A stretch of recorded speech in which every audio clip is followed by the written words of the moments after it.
Carlos Nelson Coutinho, o The Nation, revista de esquerda americana, publica um artigo importante nessa última edição sobre a ocupação de Wall Street.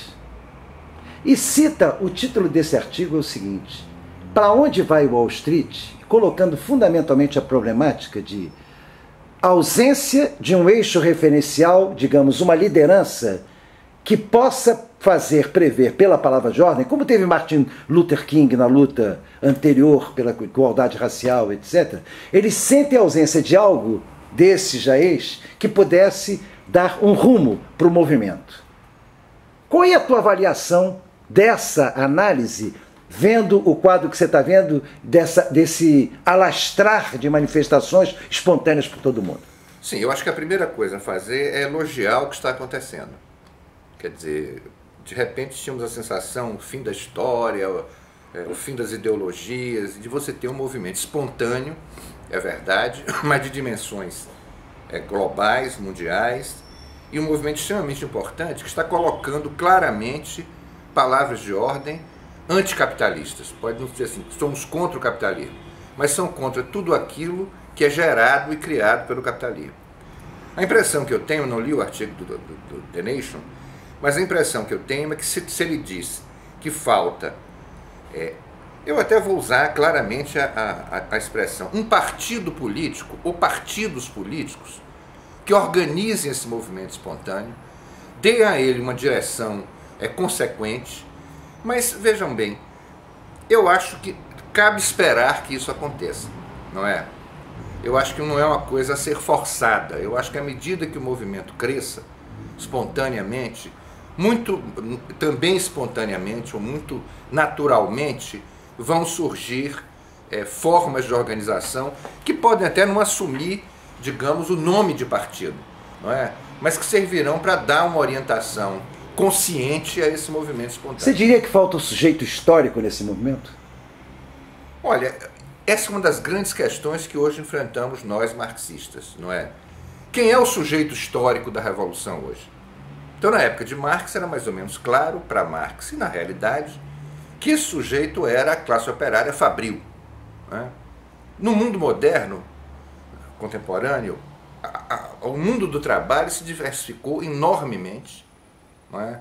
Você tem hoje a exploração do trabalho, a geração de mais-valia para o capital é feita de diferentíssimos modos, quer dizer, são geradores de mais-valia para o capital. Tanto o operário que continua na cadeia de montagem, quanto aquele que trabalha em seu escritório no computador, e isso dificulta muito a construção de um sujeito revolucionário. Eu acho que esse é um grande desafio que nós marxistas enfrentamos.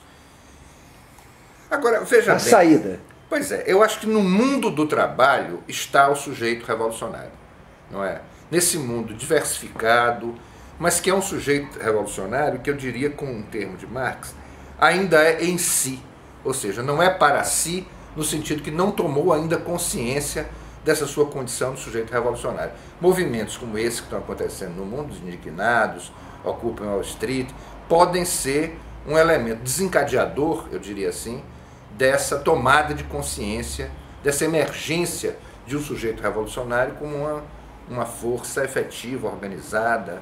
E como é que você coloca a relação aí? Porque quando Marx escreve o manifesto, não existia o partido político. Não. Hoje existe o partido político. Mas hoje existe um contraponto na medida em que a política, digamos, institucional se deteriora nas mãos do grande capital. Para os revolucionários, falar em partido político começa a ter um contraponto com a questão do movimento. Como é que você estabelece essa relação dentro da luta de transformação, considerando a importância que assume hoje o próprio caráter da luta institucional digamos, das eleições? Bom, primeiro vamos distinguir, eu acho que isso facilitaria a conclusão, entre movimento e partido político. Partido político revolucionário. Eu diria os movimentos mais importantes que sejam, são sempre parciais.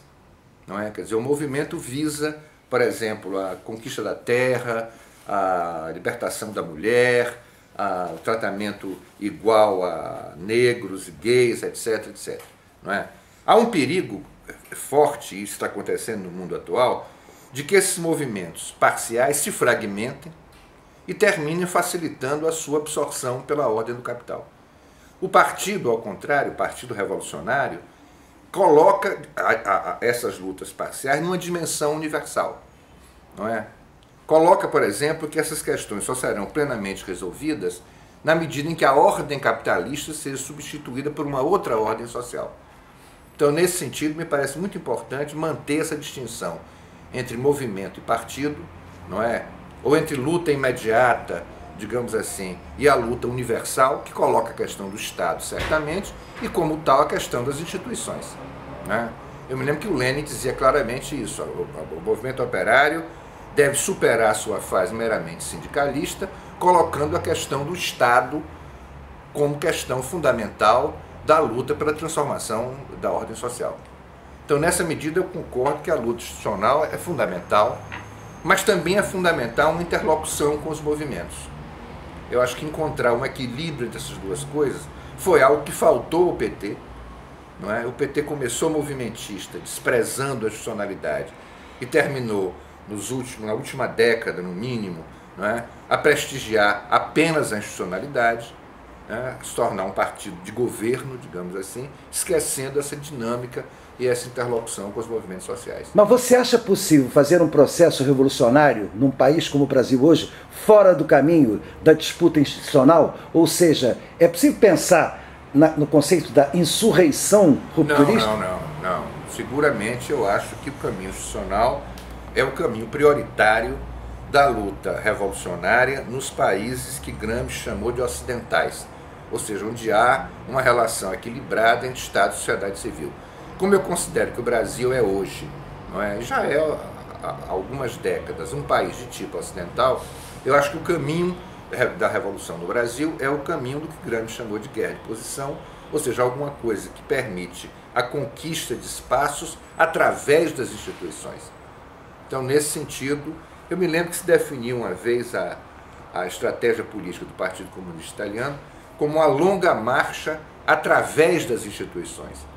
Não a longa marcha maoísta, ou seja, uma longa marcha militar, né, mas uma longa marcha através das instituições, ocupando espaços nas instituições e contribuindo assim para alterar a correlação de forças na sociedade. Para encerrar em uma palavra, Carlos Nelson, você acha possível a emancipação do ser humano no regime capitalista? Não, absolutamente. Estou firmemente convencido de que isso é impossível.